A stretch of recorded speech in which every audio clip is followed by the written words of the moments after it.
Hello Barstow, welcome back to BTVN. I'm Jesse Payne and we got a super packed show for you today. And I'm Elise Finn. So Jesse, we're almost done with our 5th full week of school. Does it seem like the first month has gone by fast? Yeah, definitely. With all the homework and sports, definitely seems like this month has gone by really fast. But I'm glad the weekend is almost here. I agree. Did you get a chance to make it out to the Rockers College Fair?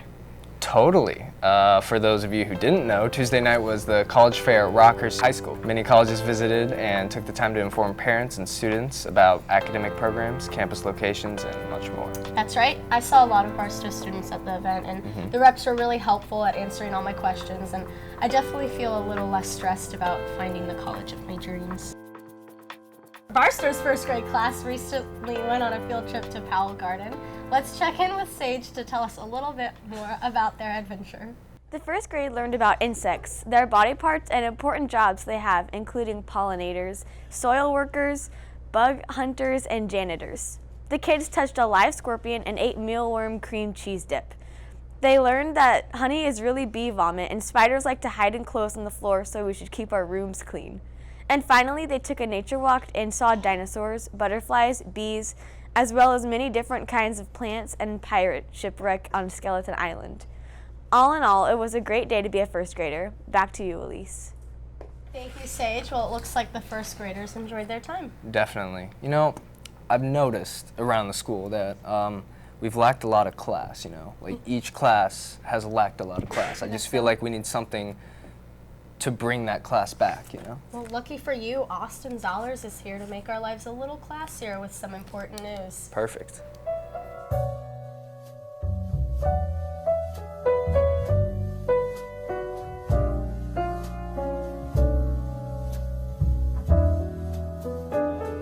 Good morning, Barstow. Austin Zollers here, and welcome to a new season of Classy Update. And no, you're not dreaming. Over the summer, I was off on another spirit quest in the Virigian Mountains, working on the art of Classy once again. But in those mountains, I was approached by a monk that led me down a changed path to a mysterious item.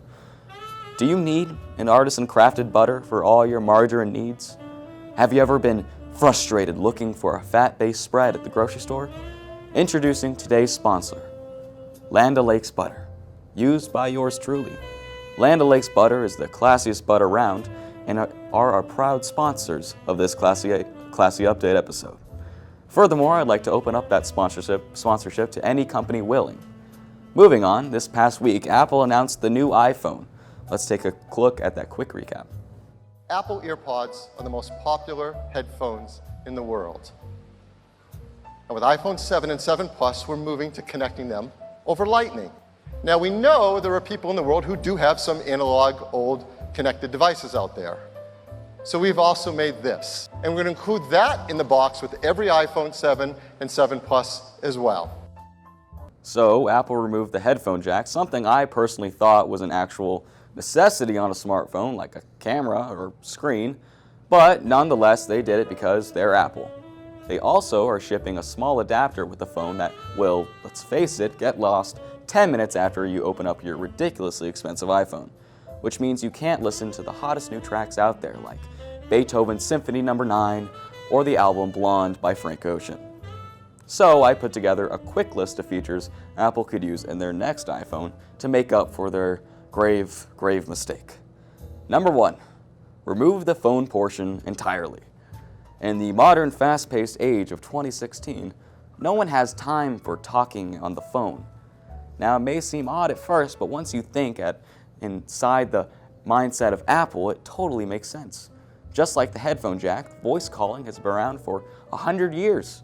So it would make perfect sense to remove the phone capabilities on the new iPhone. Number 2, make the battery non-rechargeable. Let's face it, the iPhone's battery life is the equivalent of a non-caffeinated 5-hour energy. It doesn't last long and it disappoints you for the longest time. So I recommend we toss our phones after every use, making it the equivalent of a disposable camera. We could also always preemptively throw away the phone just for funsies. Got a creepy Snapchat from your cousin? In the trash you go. It's just that easy. Number 3, have a pre-installed app on the new iPhone that only does one task. And Apple, if you're listening, this could be the most money you will ever make on an iPhone. create an app that delivers Chipotle right to you. I don't think I need to explain myself. Apple, make it happen. That's all I have for this episode. Come forth next week as I teach you the secrets behind the Shaolin Dynasty. Stay classy, Barstow. Thanks, Austin. Now we're going to travel to Boston, Massachusetts, where BTVN has set up a video chat with Mrs. Holmes. Let's see how they're doing. Hi, Mrs. Holmes. Hi, Elise. How are you? I'm good. How are you guys? We're great. We are in the bus headed to, well, actually, we've arrived in Salem. We're going to go to the Witch Trials Museum. Do you guys remember that from Boston? I do remember that. I did not go to Awesome. Boston, so I do not remember that. Yeah. So last night, we headed to a Red Sox game, and Jack wants to talk about that game. Cool. Hi. The Red Sox game was pretty cool, even though they lost by a homer. We got to see David Ortiz play for his last season, and that was pretty cool. The Green Monster was really big compared to what I saw in pictures, and the atmosphere there is a lot different than top of the stadium. It's a lot smaller of a stadium, and it's just really cool compared to how old it is compared to Royal Stadium. Well, it sounds fun. Yeah. Where you guys headed off to now? And- Yeah, we also saw Harvard yesterday, so Lauren's going to talk a little bit about Harvard. Harvard was really nice. The area was beautiful. There were like chairs scattered on the front lawn, and there were students talking. There was a really cool statue where I think you rub the top of the shoe, and it's really shiny. Cool. So here's the bus. You guys want to say hi? Great. So we're coming home today. We're coming home today, and we've had a great trip. Sounds fun. Can't wait to Awesome. see you guys back at Barstow. I know, I miss you guys. We miss you too. Have a safe All trip. right, see you. Well, it seems like Boston is really fun. It really does. I wish I would have gone. Actually, you know, Elise, there's something I've been wondering a long time. It was just your mom's daily routine. Do you know what it's like? I don't know, Jesse. What's your dad's like? I wish I knew. Well, then it sure is a good thing that we have a piece created by Miles Luce and Solomon Park about Barstow teachers' daily routines. Let's check it out. I usually wake up about 6 every morning. I'm kind of weird. I usually wake up at about 4. So I usually wake up around 6 a.m. Sometimes a little earlier. My favorite thing to eat for breakfast is whatever is easiest. On the weekends, I like to spend time either with my girlfriend or with my family. On the weekends, I love to either be active doing something. So if I can, I'll play on like a beach volleyball team. For my birthday, my family got me a tenor ukulele, and I have a book, so I'm learning to play that. Just do everything from kind of just going around the city, kind of doing normal things. Yeah, so I've been playing in a beach volleyball league. I would love to be able to be around water more on the weekends. Like I like to canoe.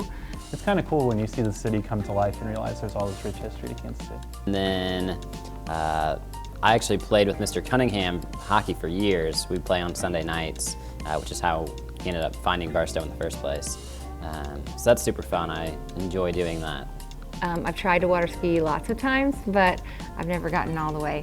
But I can roller skate and backward skate. I can couple skate. I can do little twirls. I'll kind of drag myself out of bed and get myself over to the gym by about 5. Usually get about an hour to work out, race back home, and kind of take a quick shower. Oh yeah, so we have 6 chickens, 6 girl chickens, which are pullets, and then we have 1 rooster. I fall away from that, unfortunately. I like to eat quite a bit. Kansas City has no shortage of good food places to try out. But the 6 chickens I have, they're all pretty small still, but one of them is called a Polish, and it has, they also call it like a top hat chicken. It has all these feathers that come out the top of its head. So they're fun to watch. I mean, chickens are better to watch than TV, in my opinion.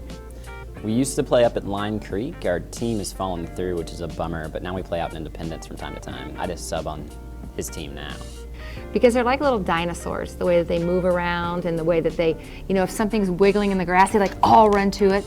And what's really fun is if you give chickens like leftover foods, like leftover spaghetti or whatever, and one of them grabs like a noodle of spaghetti and it runs and the spaghetti is kind of like flopping around and the other chickens run after that and then someone steals it and then someone else steals it and pretty soon it's like a little football game. It's fun. My hobbies are kind of what you might expect for somebody that really likes teaching journalism and debate. I really like to read a lot. I try to read for pleasure, at least, kind of try to get a book in every couple months. And Mrs. Tulp and Mr. Cunningham, we're all on different teams throughout the league, so we got to play against them, which was kind of fun. I've discovered that even since I've become a vegetarian that there are a lot of very good places in Kansas City. My son's too, and I just love doing anything with him.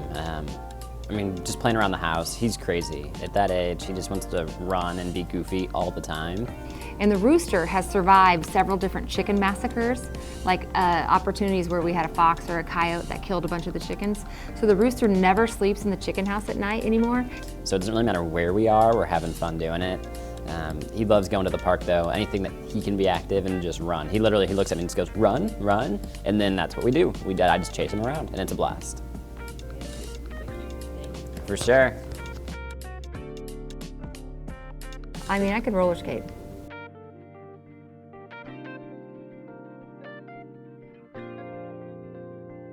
Wow, I definitely feel a lot closer to these teachers now knowing their daily routines. One last announcement, Pink Out t-shirts are available for purchase. The money is donated to the Susan G. Komen Foundation. Please email pollyfoster@barstowschool.org if you're interested. Barstow, that's all we have for you today. I'm Elise. And I'm Jesse Payne. Enjoy your relaxing weekend.